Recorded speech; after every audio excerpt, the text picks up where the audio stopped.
झारखंड के हजारीबाग का खिरगांव इलाका एक बार फिर बम धमाके से दहल उठा। हबीबी नगर में हुए जोरदार विस्फोट में 3 लोगों की जान चली गई। लेकिन ये घटना सिर्फ एक हादसा है या इसके पीछे कोई गहरी साजिश, क्योंकि ये इलाका जहां 2016 में भी ऐसा ही खौफनाक मंजर पहले भी देखने को मिला था। आखिर सुरक्षा एजेंसियों के रडार पर आए इस इलाके में बार बार धमाके क्यों हो रहे हैं? क्या ये खुफिया तंत्र की एक बड़ी नाकामी है?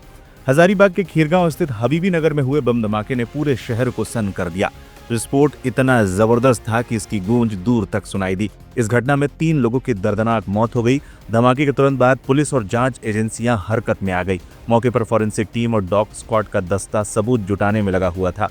जांच एजेंसियां तकनीकी विश्लेषण कर रही है ताकि ये साफ हो सके कि ये विस्फोट महज लापरवाही का नतीजा था या फिर किसी बड़ी साजिश की कड़ी।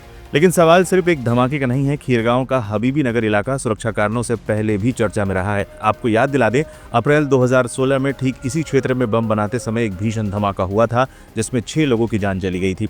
उस घटना ने पूरे झारखंड को हिलाकर रख दिया था। उस वक्त दावा किया गया था कि इलाके पर विशेष निगरानी बढ़ाई जाएगी, लेकिन इतने साल बाद उसी इलाके में दोबारा विस्फोट होना यह बताता है कि कहीं न कहीं सुरक्षा व्यवस्था में गंभीर चूक हुई है। लोग अब इस ताजा घटना को 2016 के उस काले अध्याय से जोड़कर देख रहे हैं। स्थानीय लोग दबी जुबान में ये तक कह रहे हैं कि ये 2016 में छिपाया गया बम होगा जो अब फट गया। बम ब्लास्ट में जान गंवाने वालों में 2 महिलाएं और 1 पुरुष शामिल है। मृतकों की पहचान राशिदा परवीन, नन्ही परवीन और सद्दाम के रूप में हुई है। विस्फोट के बाद स्थानीय लोगों की भारी भीड़ घटना स्थल पर जुट गई थी। वहीं आसपास के घरों में रहने वाले लोग दहशत में आ गए थे।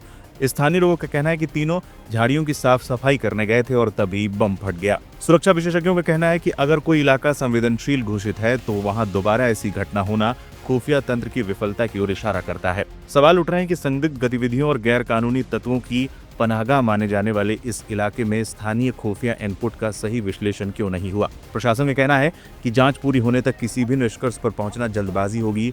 फिलहाल पुलिस ये खंगाल रही है कि विस्फोट में इस्तेमाल सामग्री यहीं लोकल स्तर पर जमा की गई थी या इसके पीछे कोई बड़ी संगठित नेटवर्क काम कर रहा है। हालांकि अभी तक किसी भी अंतर्राष्ट्रीय या बाहरी कनेक्शन की पुष्टि नहीं हुई है। खिरगांव के हबीबी नगर की घटना ने एक बार फिर चेतावनी की घंटी बजा दी है। शहर के भीतर मौजूद स्लीपर सेल्स या संवेदनशील इलाकों में नजरअंदाज करना कितना भारी पड़ सकता है, ये इस घटना ने साबित कर दिया है। अब देखना ये होगा कि जांच एजेंसियां इस बार क्या निष्कर्ष निकालती हैं और क्या भविष्य में ऐसी घटनाओं को रोकने के लिए कोई ठोस कदम उठाया जाता है। इस खबर पर आपकी क्या राय है?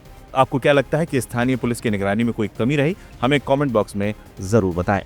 आने पे हमें सदाम और निशा प्रवीण, नन्ही प्रवीण ये दोनों लोगों के मृत शरीर यहाँ पाया गया और इसके साथ साथ एक यहाँ पे गाय भी थी जो जख्मी थी।